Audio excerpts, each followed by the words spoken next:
And we'll stiffle on some blue just randomly throughout the sky.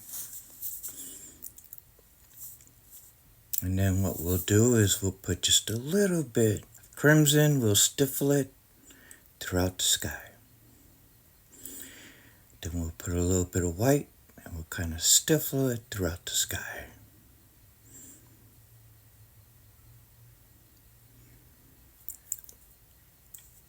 Add a little bit more blue to it, get some nice colors.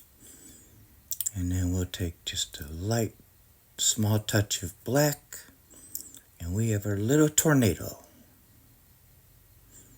Throw some things in the air,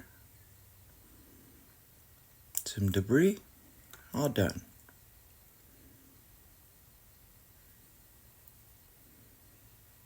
Simple tornado.